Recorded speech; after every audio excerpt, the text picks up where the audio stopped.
many different parts of ourselves. We're mothers, daughters, conflict managers, tennis players. And some of us also live with chronic illness, and that is an aspect of ourselves. In fact, about half of the adults in the United States have at least one chronic illness.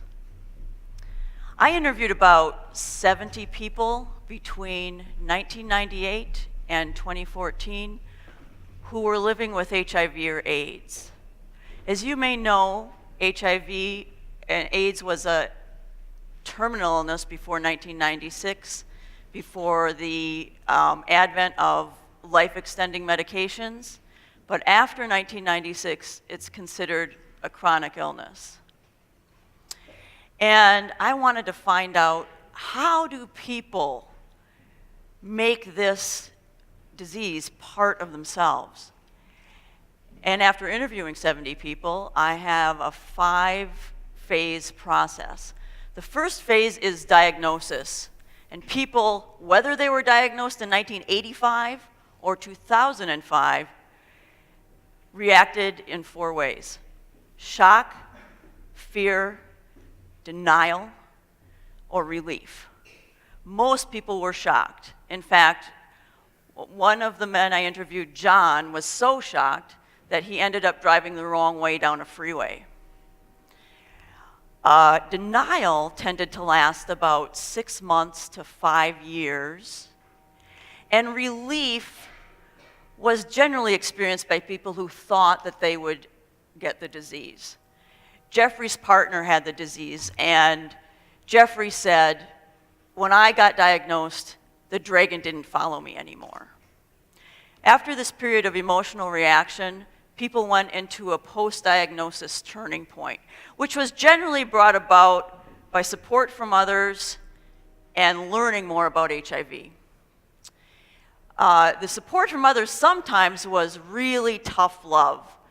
Jamie had been diagnosed and had been literally in bed for 2 months with the windows closed, the shades closed, and a friend came in and pulled him out of bed and started kicking him and said, if you don't get up and live, I'm going to kill you.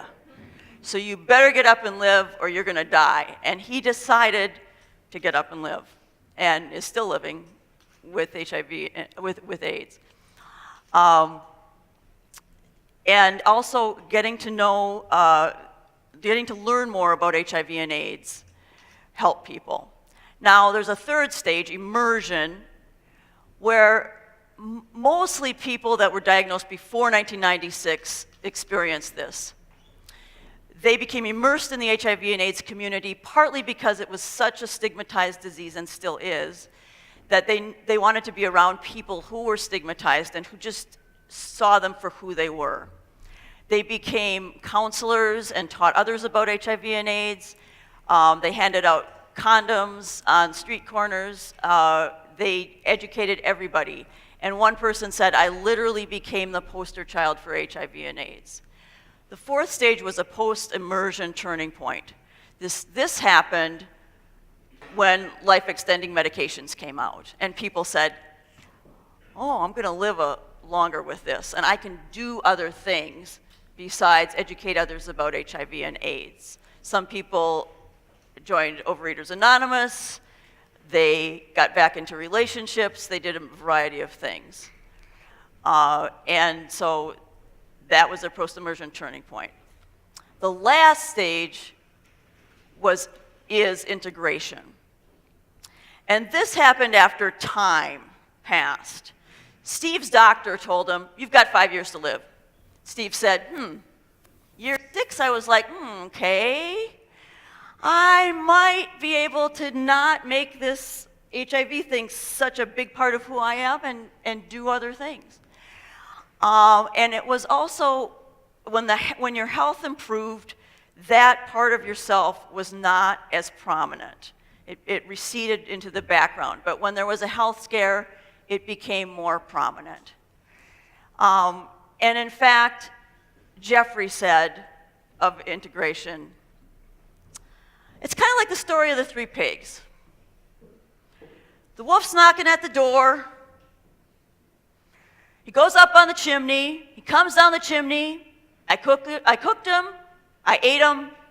And he's part of me. So the stages are, again, diagnosis, post-diagnostic turning point, immersion, post-immersion turning point, and integration.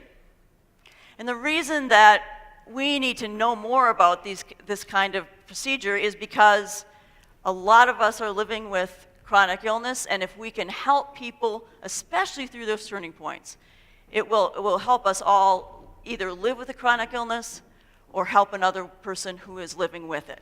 Thank you.